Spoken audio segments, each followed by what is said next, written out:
ngasi aiga mamaga mukbang tawdoni myam mamasu yahonge na thawena video se semane bes na tani go ngasi di aduna paneer leire sida mushroom kanghau leire bora leire achar leire aduga ikai thabiga tengnauga motekpa leire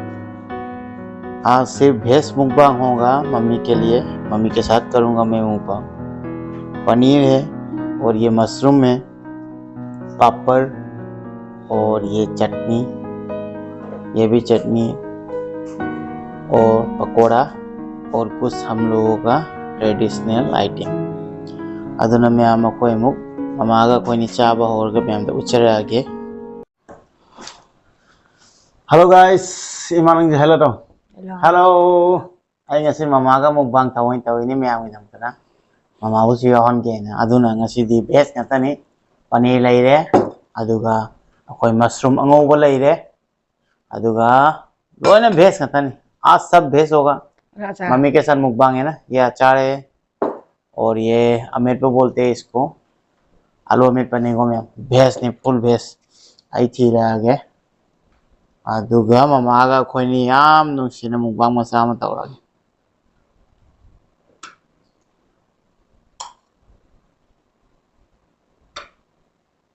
yang masak to yani vậy yang tadi ada ya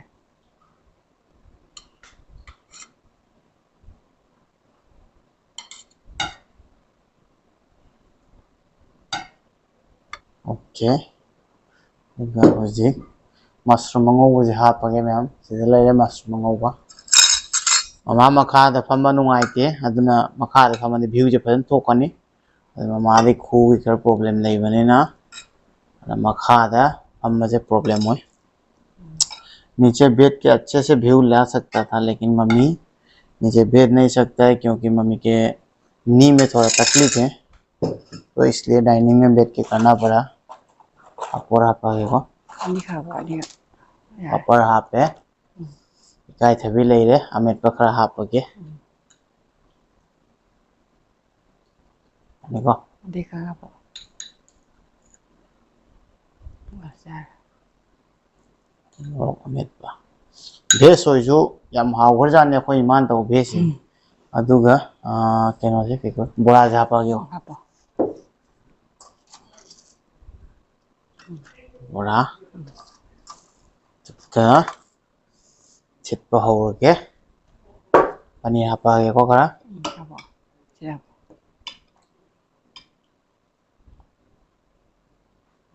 ada ya atay ukra lolo ko atay ram yam hapchil de chabam dong khang paneer ka thum ko ta ka jaga thum gi dang lo baba thum ko ta ram ning mama thằng thằng dia nak hầu cái mà cái hầu rồi xong ai thằng thằng lâu hầu sao rồi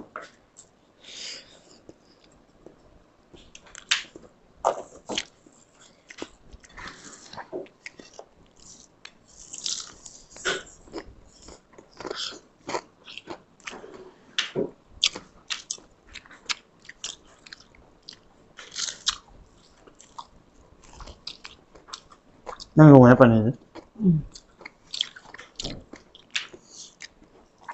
hầu rồi ở đây cái paneer cái số em chả vẫn là có adu mama ga mong bang tawon na paneer thì thơ này gì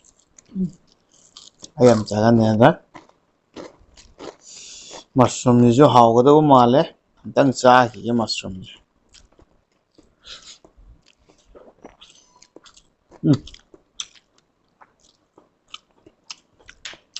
mushroom ni di hande ji ba mi dai mushroom yam pa mushroom kam ngan le da ba le wala ni de keren dia hao ni mo je ko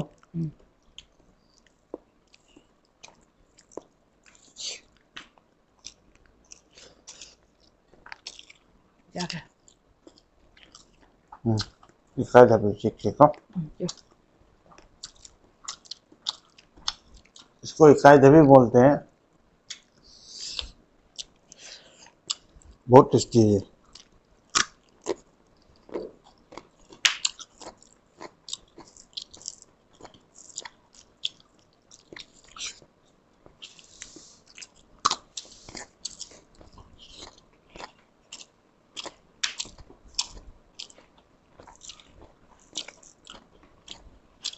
mushroom नहीं हाव है।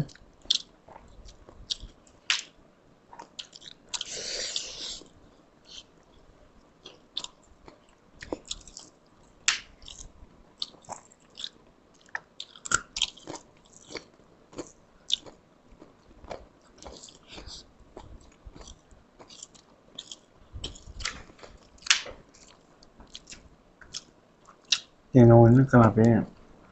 करना ना हाँ? करना बेम लो ओ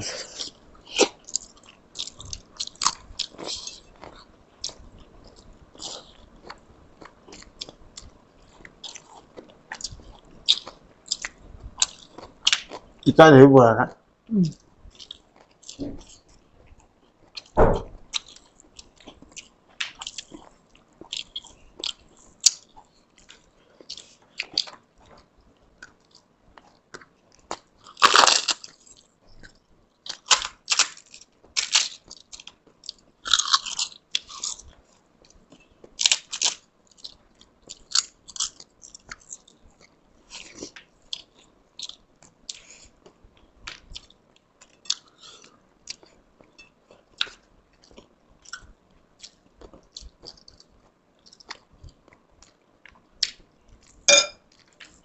कैसा पोगे नहीं?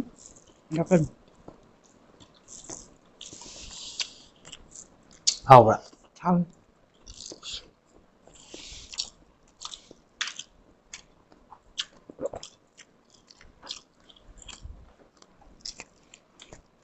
tahuꯉꯁꯤꯗꯤ ꯊꯣꯡꯕ ꯉꯝꯍꯧꯗ꯭ꯔꯦ ꯅꯣꯡꯃ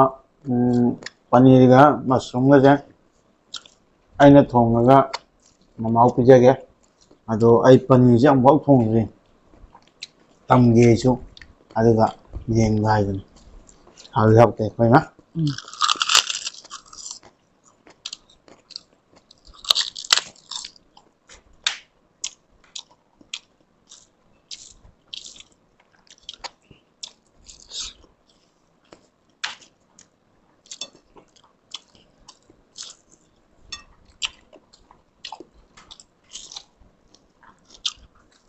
진짜 면 베스킬라 있는데 이거 거의 이만다 보시지 한 하오에 베스킬라 있는데 वेजिटेबल का जितना भी आइटम मम्मी बनाता है बहुत टेस्टी होता है क्योंकि मम्मी तो भेजती है ना हम लोग तो सिर्फ नॉन वेज खाते हैं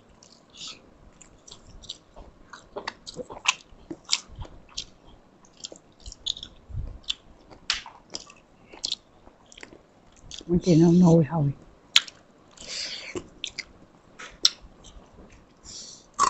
इसको टेंगनौ बोलते हैं टेंगनौ है मैं फ्रेंड सिंह हाई भी भाई ना अदो टेंगनौ से ऐसे पाम ने हम नहीं चागन दे इकाई थी भी पाम मशरूम जी हाव है मैं मशरूम चाह नॉन वेज चाह रही तुम यार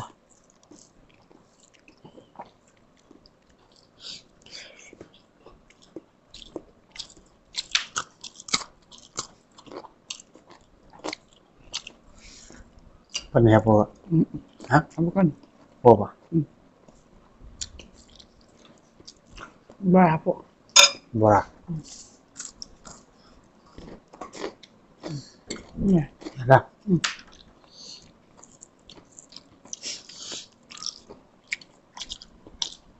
पनीर का नाम है ना अकोई संगों पीपल अपन पर रे lebih main balik मैं महौल तो आले वो hồi मैं मिशन जाऊँ माल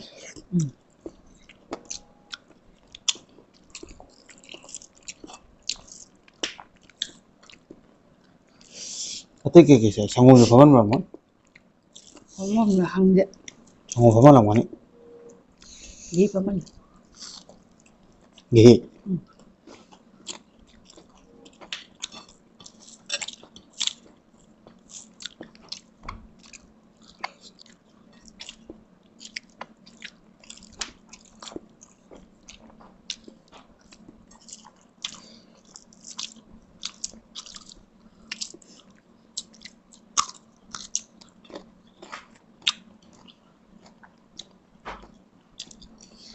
कसम से गाइस, मम्मी का मशरूम इतना टेस्टी है, मैं बता नहीं सकता आपको। आप लोग नॉन वेज भूल जाएंगे। मशरूम मिल जाने से पक्का मुझे नॉन वेज की जरूरत नहीं है, इतना टेस्टी है मशरूम।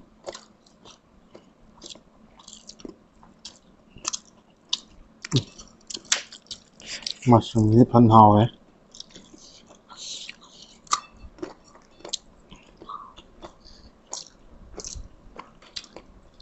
साखर लोगे गाइस ना पाओ भेज न मोहन चंग सिनी ममा का चाबगी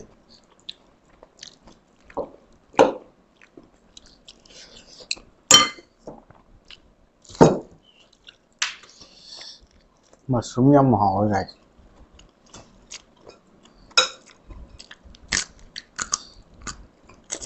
मैं फार्म तौरगनी मशरूम देखो अदुगा कोलानी दा जोली Homi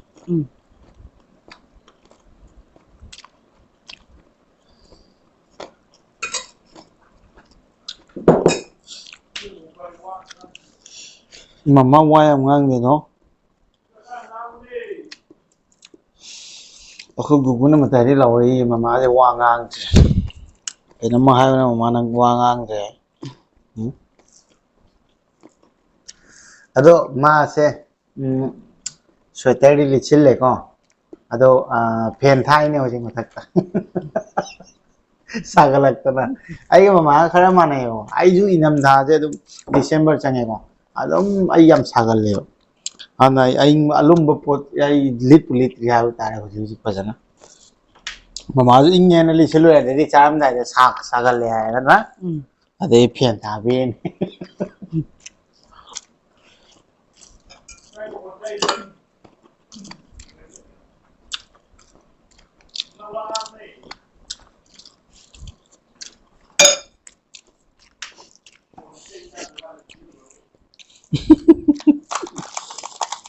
guguna matari ma wangang ma hai le ado guguna ai kona video lo ra kai cha ba khang je matari am ngang we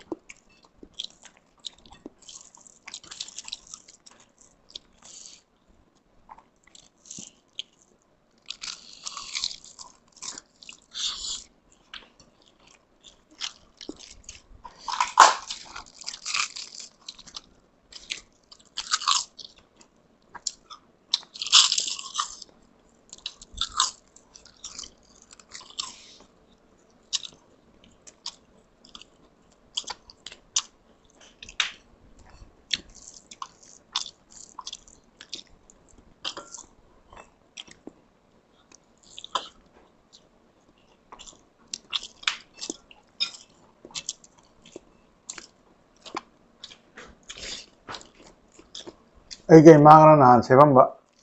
akoi hai ge cha nimbu ge cha ru kitang last tang ge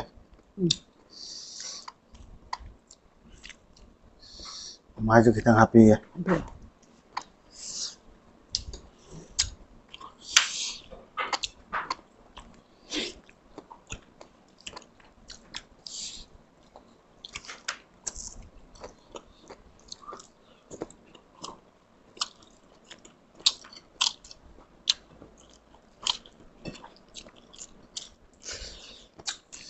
आगे कुछ ना है आराम दी ममाई कुछ से दे vote को हमें को अदु हनक सर्जरी तौगी भाई योट पोला थोगी बदगी मखुच खर ना है अदुना नि भाई ना फिजियोथेरेपी पुई है जो जी एक्सरसाइज तौ लेनी अना कुछ से लखल का चाबदा खर प्रॉब्लम ओय बको मैं अदुना तुम तब चाहे बता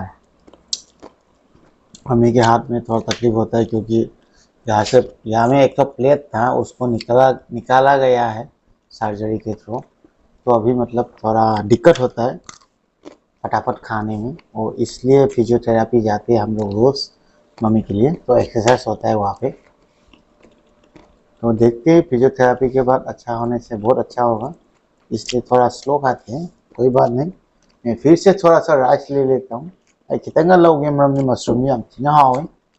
बनी जो हावे बट मशरूम जे मशरूम जी फन हावे मैम हाई कांट्री ममा वायम ngang मैम अदुना लान लौबीगनो याम इकाई गल्ले अꯩꯅ हाइने नंग अमदंग यावसे पनीर मशरूम कई कायदे लोई चासी अदुगा यावसी मैम जो माउ फंगने आई मशरूम अमका लौगे मशरूम अदो वीडियो से मैं खितंग सेंबजे मानरोयको आबदी माइक से हापदी अखोई ओपन कैमरा कौब एप तो अदुदगी नंबर ताइबा नत्रगदी माइक से सपोर्ट तौदीबा अखोई चुमनै कैमरा ना सेंबदे हेलीबा ओपन कैमरा कौब एप सिदे अखोई तोंगाने लौजबनी माइक से सपोर्ट तौनबो पिक्चर का वीडियो क्वालिटी थोड़ा सा अलग होगा, क्योंकि हम लोग जब माइक कनेक्ट करते हैं तो ओपन कैमरा से लेना पड़ता है, वो प्ले स्टोर से अलग से ऐप देते हैं। तो बाय डिफ़ॉल्ट जो कैमरा मोबाइल का आता है उससे हम लोग अगर वीडियो शूट करेंगे तो इसको कनेक्ट नहीं कर सकते, तो इसलिए वीडियो का क्वालिटी थोड़ा सा अलग होगा, क्योंकि इसको कनेक्ट करना पड़ता है, इसलिए उस कैमरा से ही हम लोग को शूट करना पड़ता है।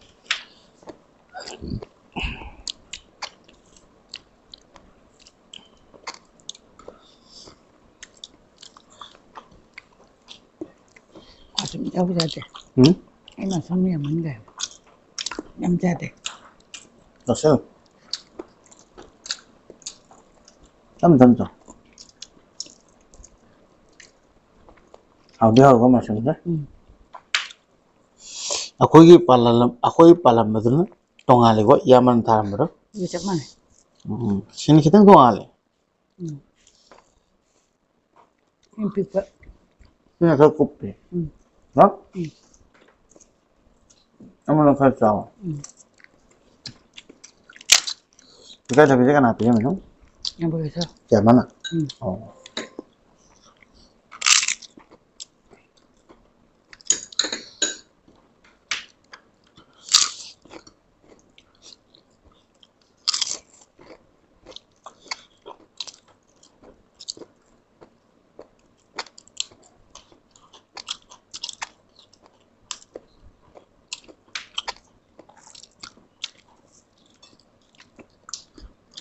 언니 아프라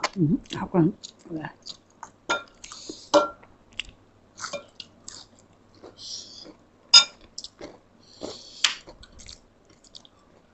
thì lại chắc là mami dù muốn lâu nhé lấy vào đâu hay thì model lo khăn bạc 해가 버려. hả 가지는 굴리면 뭐. boleh apa ya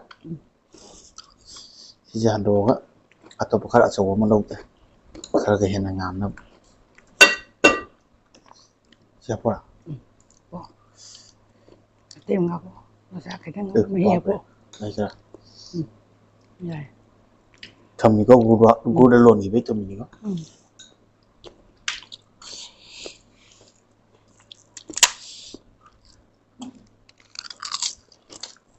salem salad thì mang cho một món đồ bị đẹp có nào những cục cục gu nghĩ friend em lại rồi có âm là sẵn đấy mà mang chạy dưới lại gu lại u ta đi đam nụ xí nào đó mà là đi một bằng khá là đúng tôi này chào với em bằng gì với ta ông nào chạy gì nữa ông nào चली है बता रहे को मेरे भाई गुगू का एक दोस्त है जो कि अरुणाचल से है जिसका नाम है सेलेम सर और वो भी कल परसों आ रहा है तो वो जब आएगा तो मुकबांग जरूर बहुत सारा होगा क्योंकि उसको भी खाने में बहुत पसंद है मुझे भी खाने में बहुत पसंद है तो मम्मी वही बोल रहा है कि जब वो आएगा तो नॉनवेज खूब खाओ और मुकबांग खूब करो तो उसके साथ जरूर करेंगे और बहुत एंजॉय करेंगे आप लोगों के साथ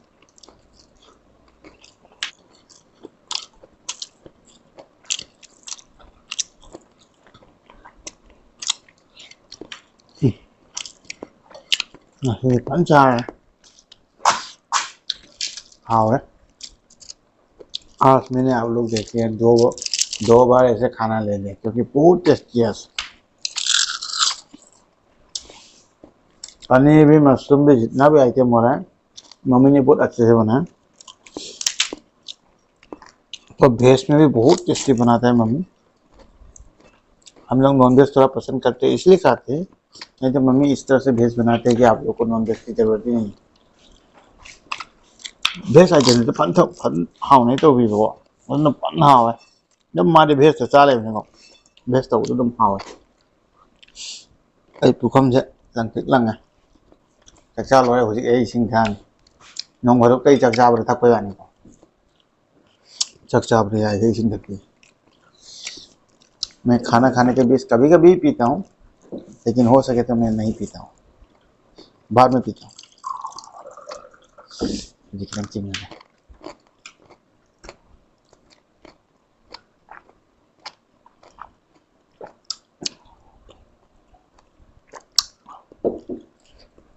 हाँ और नग समझो मैं उस नंगलो सिंग करे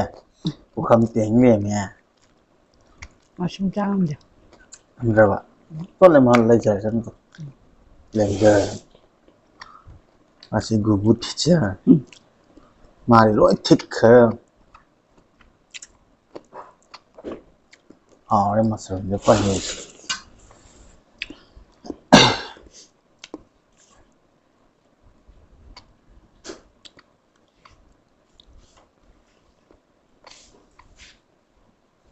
sao ôi được chỉ là gì đó rồi gì để xin một thòn Ờ.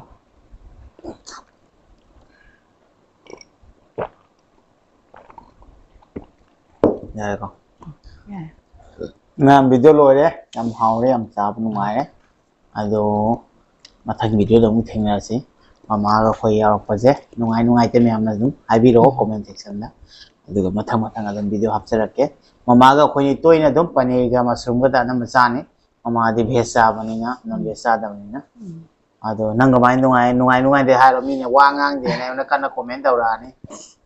nang video da ngasi paneer tawga mushroom tawga jaw se ong tawga se kamai na nung ai de hai ro hao ý na cái rồi hau ini te video nung ai de hai ro nung ai na nung ai ko mas ai ga ma bung mang ko nung ai ka nung ai nung ai mà nó mà thằng video तो थे तो फिर next video में फिर से मिलते हैं। Mummy को भी बहुत अच्छा लगा बोला तो हम ज्यादा बात नहीं बोलते थोड़ा सा साइकिल करते हैं तो बाय बाय फिर से ना bye bye बाय बाय ऐसे ना मिलो ना।